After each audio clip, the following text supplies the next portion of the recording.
Research has shown in the recent years after the COVID-19 pandemic, obesity rates in men and women have increased to 25% and 42% respectively. This is a huge increase compared to the 11% and 15% rates they had in previous years prior to COVID. Hi, I'm Shifa Haq, and this is my project, Child Overnutrition in the United States. So here's a table of contents with everything that I'm going to talk about. And let's get started. So here's a quick introduction and a little bit about myself. My name is Shifa Haq, and I'm part of the class of 2026. I live in the Dallas-Fort Worth area in Texas, and my mentor was Dr. Bo, who had a lot of knowledge in the field of endocrinology and was able to guide me through this project. So I'd just like to say special thanks to Mr. Bo. Okay, so first, what is the problem? The United States is ranked within the top 15 countries with the highest child obesity rates in the world. Additionally, 1 in 5 children in the United States are obese, and from 1988 to 2009, the rate of child obesity in both boys and girls has increased by 50% in the United States. Project overview. All right, so to help facilitate my project and guide it, I created 3 guiding questions. The first question was, what classifies pediatric overnutrition in the United States? The second one was, what risk factors can make one more susceptible to overnutrition? And then the third one was, how can pediatric overnutrition impact one's life in adulthood? After research, I was able to conclude that child obesity in the United States is influenced by factors such as diet, genetics, screen time, and lifestyle, leading to physical and psychological health effects, which suggest the need for interventional and preventional programs. Before we begin, the way that I will be evaluating child obesity is through the body mass index, or BMI. This basically measures someone's height and weight in comparison to the average in their age and gender cohorts. So if somebody is in the 95th percentile or higher, they are considered obese. And then here are the listings for severe obesity, class 2 obesity, and then class 3 obesity.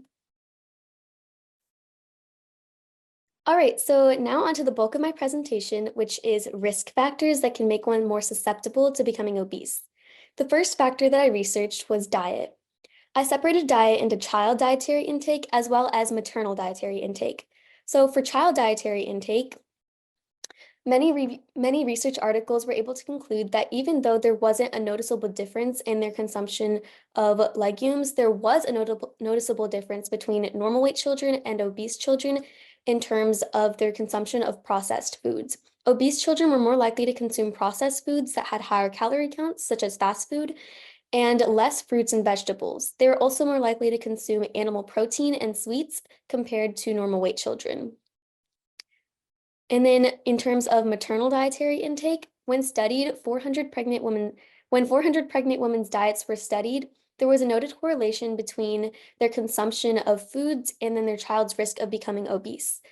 They noticed that mothers who consumed ultra-processed foods, which include ice cream and pizza, etc., were 26% more likely to have a child who was obese during their childhood. So this just shows the correlation between both child and maternal intake and obesity. The second risk factor that I explored was genetics. The first gene that I explored was fat mass and obesity related gene, or the FTO gene. This gene monitors satiety and energy metabolism, and even though it hasn't really been researched on humans, it was tested on mice. And when it was tested, they noticed that when they inactivated the gene or when they took it out, the gene actually the absence of the gene protected one from obesity. Additionally, they noted when this gene was overexpressed, it actually stimulated an increase in food intake, which led to the mice becoming obese. The second gene that I researched was the melanocortin 4 receptor, or the MC4R gene. So this gene also controls appetite as well as satiety, and has been correlated to feeding behavior and regulation of metabolism. Even though it is extremely rare, only about 0.5 to 8.5% prevalence in the United States in both adults and children, carriers of this gene have pathogenic variants that can increase their susceptibility to obesity by 450%. So even though it is very rare, it has a huge impact. The third risk factor that I explored was screen time.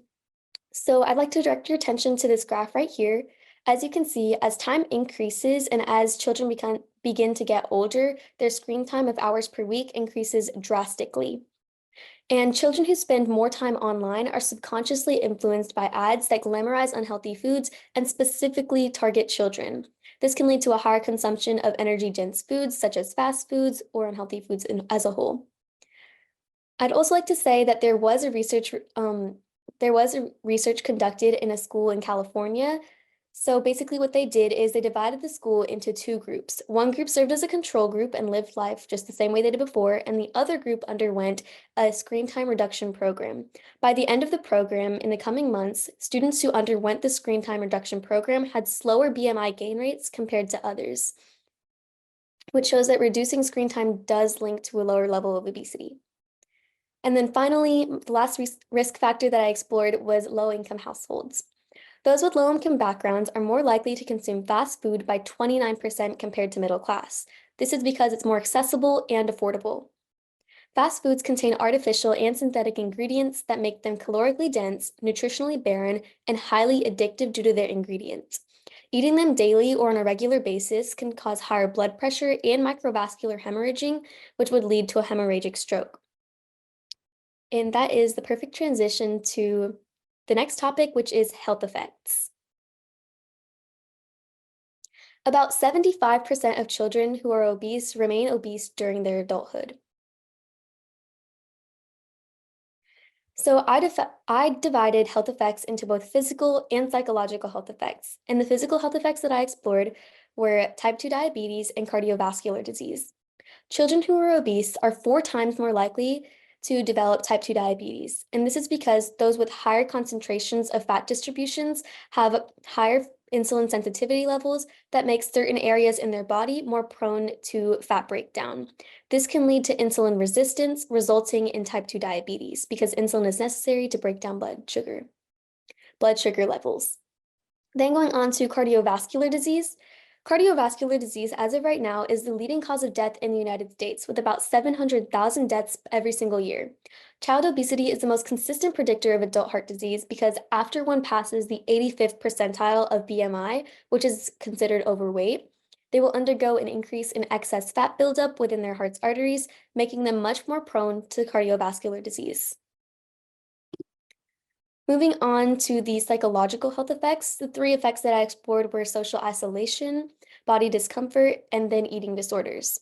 So for social isolation, factors such as social media pressure and social norms made people with obesity, especially women, feel like they weren't enough, which led them to cut off their relationships, stop participating in activities that they enjoyed, and really just isolating themselves because they felt like they weren't worthy. This exact feeling of unworthiness also led to body discomfort because children who are obese are much more likely to experience bullying from a young age, especially from their peers in a school setting. This can damage a child's perception of self and can trigger body dissatisfaction and eventually lead to depression. And then finally, the third psychological health effect that I explored was eating disorders, whether this be anorexia, which is basically when someone refuses to eat and attempts to lose weight, or binge eating disorder when someone has episodes of when they just consistently eat and then feel guilty afterwards. These are both results of obesity in adulthood. Now on to interventional programs and preventional programs. In terms of intervention, one of the most common ones is the Regional Nutrition Education and Obesity Prevention Centers of Excellence, or the RNECE.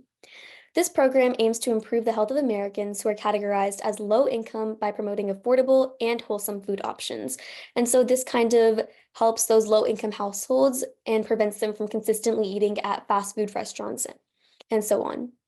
And the second intervention that I researched was a clinical trial in Nashville, Tennessee. This trial essentially just studied 600 pairs of parents and students.